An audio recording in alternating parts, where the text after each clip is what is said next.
Hey guys, so today I wanted to do a video on my onboard air and water setup for camping. I've had a few people ask me how I did it, so I figured I'd just make a video on it and show everybody and put a parts list in the description. So basically this is a Harbor Freight Apache gun case with a Harbor Freight 150 psi compressor in it. With a 4-inch PVC water tank.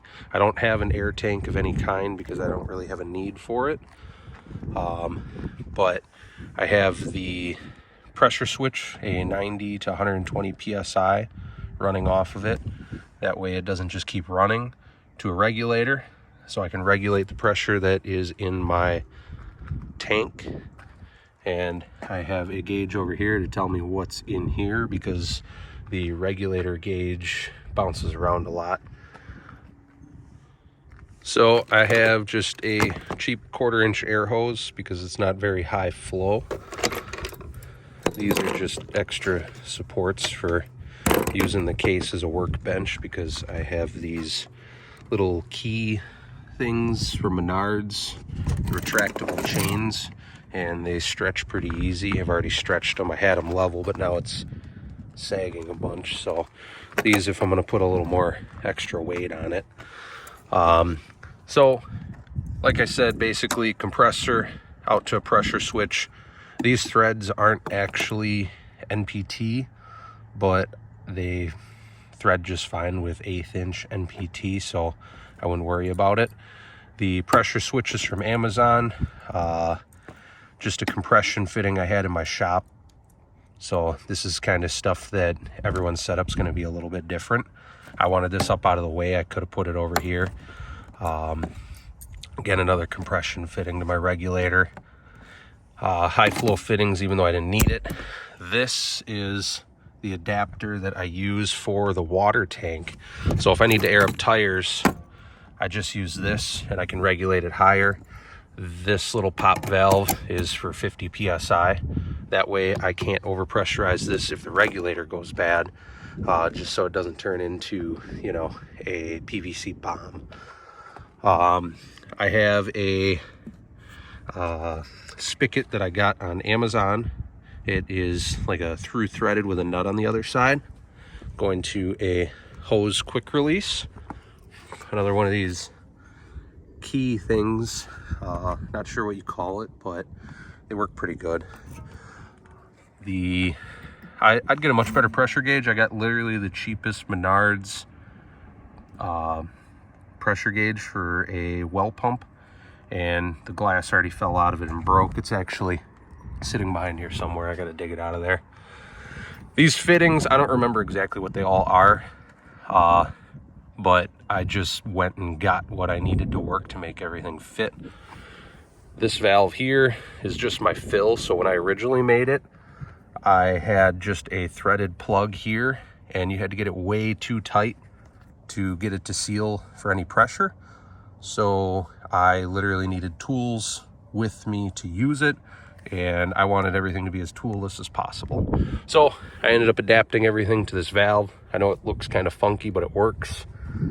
And then obviously my water hose. That's kind of it. I got 8-gauge wire ran to it. The wiring inside of here is absolute trash. I was really not impressed when I took it apart, but I guess what do you expect from Harbor Freight?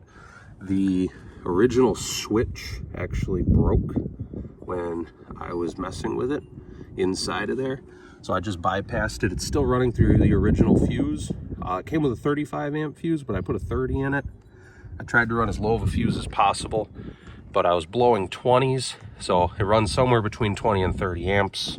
And up under the hood, I have the ProComp switches in my cab, which I'll show you. I have 8-gauge wire running back to the compressor on a fuse. I have a 40 amp fuse under here. Hiding in here somewhere down here, there's a relay. Only reason I used a relay and not directly from the switches, my switches are only rated for 20 amps. It's a cheaper switch setup, so I'd suggest getting 30 amp switches if you can, like a Switch Pros. I was originally going to go with Switch Pros, but it was twice the amount of money. So a relay works just fine. It's a 30-40 amp relay, and I haven't had an issue yet. All right, inside I have my auxiliary switches. Air's the only thing I have on it right now. I don't have any lights or anything. So you hit that and it turns it on. And we can go back here. It's already pressurized. I got it regulated down to, it shows 35, but on this gauge it actually shows below 30 once I pressurize it. So we'll go ahead and fill it up. Got the good old roto pack. And this is why I went this route, because it is just super easy to fill. All right, once we're done filling it, we can close that off. Make sure that this is closed. Take our air. Got a locking adapter.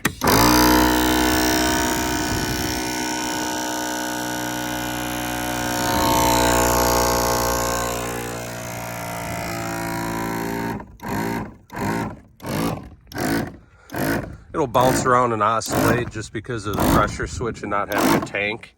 I do have a slight leak right here. You can probably see it. I couldn't get it to stop leaking, but it's not a big issue since I have constant air. But if you want to do something different, I might redo this later in all PVC with just a valve. Not quite sure yet. All right, so we're all pressurized up. Hose is hooked up. We're just below 30 PSI. And we have water.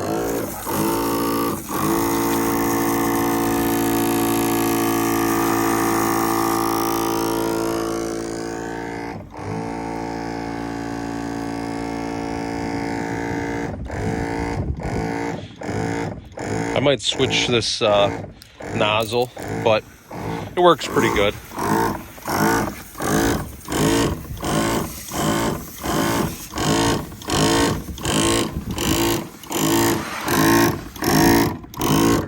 Back up, I guess we'll go over some pros and cons. I know there's some commercially available options that you can mount on your roof racks and your bed racks.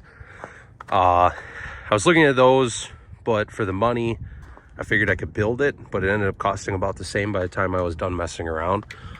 I thought about just putting PVC in my rack, but I don't like the look of that, and I could have held more water that way. But it's easy enough to fill this that if it runs out, I can just grab the roto pack or a different jerry can, fill it back up, pressurize it in a few seconds and go. So capacity wasn't a huge issue. I guess the biggest downsides are the angle of it. Right now, my driveway's downhill, so I'll get all the water out of it. It holds just under 2.5 gallons, but where this sits, you're not going to get it all out unless you tilt it. And with the rake of the truck on level ground, you're definitely not going to get it all out.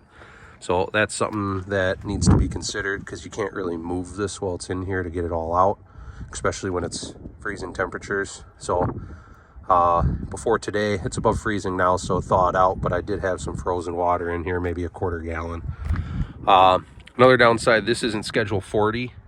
It is drain and sewer, which is only rated technically for 5 PSI. So use at your own risk. I tested this myself to 75 PSI just to make sure that it wasn't going to go bang on me. But you never know, it can. But quite frankly, this is Schedule 40 cap. And as you can see, the drain and sewer connection is actually thicker. This piece too, I'm not so confident in, but I pressurize it to 75 outside my shop door just to make sure it's not going to go bang in my face. The only other downside is I don't have an air tank. If you need a air tank, there is room in here for a small one if you'd like, but I wanted to have all my hoses and everything concealed. So it's one of those things where when it's closed up, it is gone and disappeared. That one won't close.